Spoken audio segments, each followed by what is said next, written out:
Hey viewers, welcome back to my channel. இன்னைக்கு நம்ம சேனல்ல சுகர் பீட்ஸை யூஸ் பண்ணி எப்படி வலையில டிசைன் பண்ணலான்றது தான் பார்க்க போறோம். அதில் ஒரு சிம்பிளான ஒரு டிசைன் தாங்க பார்க்க போறோம். சுகர் பீட்ஸ் செயின்னு சொல்லுவாங்க, இல்லைன்னா பால் செயின், ஸ்மால் பால் செயின்னு சொல்லுவாங்க. இதை இப்போ பாருங்க, நான் ரெடி பண்ணி வச்சிருக்கேன்.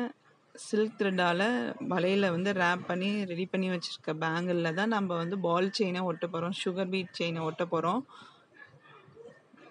இந்த வலையில் நீங்கள் நார்மலாக சிம்பிளாகவும் போட்டுக்கலாம். அப்படி இல்லைனாலும் நம்ம ரெடி பண்ணி வச்சுருக்கோம் கடாய் பேங்கிள்ஸ் இல்லை டிசைன் பேங்கிள்ஸ்க்கு பார்டராக யூஸ் பண்ணும்போது இன்னமும் அழகாக தெரியும். பேங்கிள்ஸ் சிங்கிள் கட் பேங்கிள்ஸ்க்கு இது பார்டராக யூஸ் பண்ணலாங்க. அவ்வளோ நீட்டாக அழகாக இருக்கும், பார்க்குறதுக்கு ரொம்ப அருமையாக இருக்கும். நம்ம வியர் பண்ணி இருக்கும் போது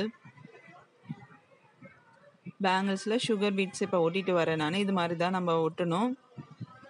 உங்களுக்கு பிளாஸ்டிக் பேங்கிள்ஸ் எல்லா ஃபேன்சி ஸ்டோர்ஸ்லேயும் கிடைக்கும்.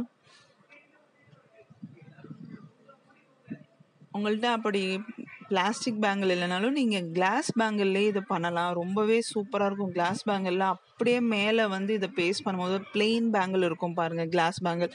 அது மேலே சுகர் பீட்ஸ் ஒட்டும் போது அவ்வளோ சுகர் பீட்ஸ் செயின் ஒட்டும் போது அவ்வளோ அழகாக இருக்கும், பார்க்குறதுக்கு நீட்டாக இருக்குங்க. பாருங்கள், நான் பண்ணியிருக்கேன், ஏற்கனவே செஞ்சு வச்சுருக்க பேங்கிள் தான் இது.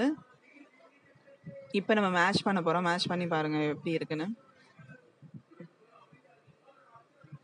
சில்க் த்ரெட் பேங்கிளை விடையே கிளாஸ் பேங்கிளில் ரொம்பவே அருமையாக இருக்குது பார்க்குறதுக்கு. ஒரு சிம்பிளான ஒரு ரிச் லுக் கொடுக்குது. என்னோட சேனலை சப்ஸ்கிரைப் பண்ணலாம், சப்ஸ்கிரைப் பண்ணுங்கள், லைக் பண்ணுங்கள், ஷேர் பண்ணுங்கள். அப்படியே ஆல் நோட்டிஃபிகேஷன் பட்டனையும் ப்ரெஸ் பண்ணுங்கள். அண்ட் தேங்க்யூ ஃபார் வாட்சிங் மை வீடியோ.